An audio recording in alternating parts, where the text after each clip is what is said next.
تنگی کا لشکر تھا جس کے اندر کبھی پتے چبانے پڑے، کبھی کچھ کھانا پڑا، کبھی کچھ، اس قدر تنگی کے لشکر کے اندر غزوہ تبوک اور گرمی کا مہینہ، اور اس میں بار بار جہاں پر بھی پڑاؤ ہوتا وہاں پر حاضریاں لگتی تھیں، صحابہ اکرام رضوان اللہ علیہم اجمعین کی حاضریاں لگ رہی ہیں تاکہ منافق اور سچا مسلمان پہچانا جائے کہ ابھی مدینے سے تو نکل گیا، بعد میں ہو سکتا ہے کہیں آگے پیچھے ہو جائے، پہنچا قافلے کے ساتھ یا نہیں پہنچا۔ وہ ایک جگہ جا کر حاضری لگائی گئی تو اس میں حضرت ابوذر غفاری رضی اللہ تعالیٰ عنہ موجود نہیں تھے۔ نبی پاک صلی اللہ علیہ وسلم کو حاضری پیش کر دی گئی کہ حضرت ابوذر غفاری رضی اللہ تعالیٰ عنہ موجود نہیں۔ حضرت ابوذر غفاری رضی اللہ تعالیٰ عنہ مکہ مکرمہ کے زمانے میں مسلمان ہوئے تھے۔ اسلام میں ان کا 5واں یا 6واں نمبر ہے۔ یہ جب مکہ مکرمہ آئے، یہ وہ زمانہ تھا کہ جب اگر کوئی آ کر ایڈریس پوچھتا نبی پاک صلی اللہ علیہ وسلم کا تو اس کی پٹائی شروع ہو جاتی کہ تم یہاں کرنے کیا آئے ہو۔ یہ اتنے ڈرے ہوئے تھے، وہ کوئی باہر بہت خوف پھیلایا گیا تھا کہ یہاں آ کر ان کا نام بھی کوئی نہیں لے سکتا۔ مشرکین مارتے تھے اس کو، سزائیں دیتے تھے، تم کیسے آئے، کیا کرنے آئے ہو یہاں، کیوں ملاقات کرنے آئے ہو ان سے۔ تو ایک دن حضرت ابوذر غفاری رضی اللہ تعالیٰ عنہ فرماتے ہیں کہ میں چلا گیا مکہ مکرمہ میں، ایک آدمی کھانا کھلا رہا تھا غریبوں کو، وہ تھے حضرت ابوبکر صدیق رضی اللہ تعالیٰ عنہ۔ آپ نے جا کر ان سے سلام دعا کی اور ان کے مہمان بن گئے۔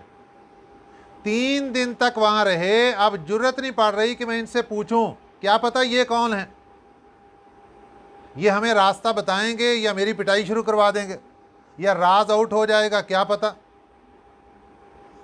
3 دن کے بعد ان سے حلفاً قسماً سارے معاہدہ کر کے اس کے بعد پھر ان سے بات کی کہ دیکھو مجھے پتہ چلا ہے کہ ایک شخصیت نے نبوت کا دعویٰ کیا، میں ان سے ملاقات کے لیے آیا ہوں۔ حضرت ابوذر غفاری رضی اللہ تعالیٰ نے جیسے زبان سے بولا، حضرت ابوبکر صدیق رضی اللہ تعالیٰ نے لا کر پیارے پیغمبر صلی اللہ علیہ وسلم کی خدمت میں پیش کر دیا۔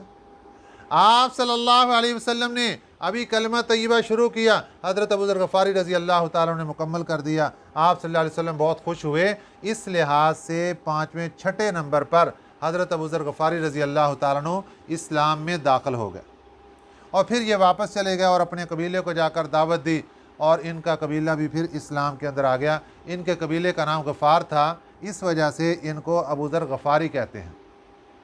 نہ ان کی رہائش مکہ میں تھی نہ مدینہ میں تھی، درمیان میں کسی اور جگہ ان کا قبیلہ آباد تھا، یہ وہاں کے رہنے والے تھے، اور یہ پہلی شخصیت تھی اسلام میں داخل ہوئی جو کہ مکہ مکرمہ سے باہر سے آ کر اسلام میں داخل ہوئے تھے۔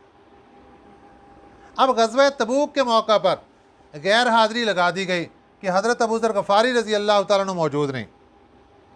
تھوڑی دیر کے بعد دیکھا قافلے والوں نے کہ ایک آدمی نے اپنے کندھے پر سامان اٹھایا ہوا ہے اور وہ قافلے کی طرف آ رہا ہے۔ جا کر دیکھا تو حضرت ابوذر غفاری رضی اللہ تعالیٰ عنہ، بھئی آپ کی سواری کدھر ہے؟ تو آپ صلی اللہ علیہ وسلم کے سامنے پیشی ہوئی۔ آپ نے پوچھا بھئی ابوذر سواری کدھر گئی؟ تمہارے پاس تو سواری اونٹ تھی۔ حضور سواری تھک گئی، میں نے سواری کو بہت چلانے کی کوشش کی لیکن سواری نے جواب دے دیا، میں نے سواری کو وہیں راستے میں چھوڑ دیا اور سامان اپنے کندھوں میں رکھ کے میں آپ کے ساتھ قافلے میں شامل ہو گیا۔ میرے آقا صلی اللہ علیہ وسلم نے اس وقت ایک پیشین گوئی فرمایا کہ ابوذر آج بھی اکیلا پہنچا، ابوذر آخری وقت میں اکیلا رہے گا اور اکیلے ان کی وفات ہوگی اور ان کا جنازہ تنہائی کے اندر ہوگا۔ پھر وہ وقت آیا کہ حضرت ابوذر غفاری رضی اللہ تعالیٰ عنہ تقریباً 33 ہجری کے اندر ان کا انتقال ہوا۔ ربضہ ایک مقام تھا، ملک شام عراق سے سفر کرتے ہوئے مکہ مدینہ کی طرف راستے کے اندر ربضہ، وہاں پر انہوں نے جا کر جنگل کے اندر اپنی رہائش اختیار کر لی، بیوی ساتھ ہے اور ایک غلام خاتم ساتھ ہے، بس آخری وقت آ گیا۔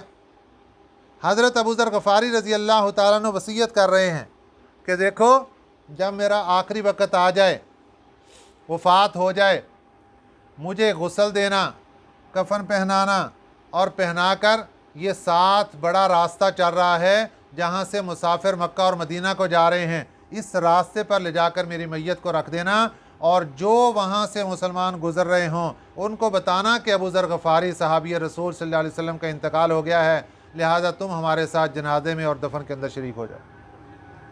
اور جنازہ یہ جب تیاری کر لی گئی اور ان کی میت کو وہاں رکھ دیا گیا تو اتفاق سے قافلہ آ رہا ہے حرمین شریفین کی طرف جانے والا، اور اس کے اندر ہیں حضرت عبداللہ ابن مسعود رضی اللہ تعالیٰ عنہ جو عراق سے چلتے ہوئے حرمین شریفین تشریف لا رہے ہیں۔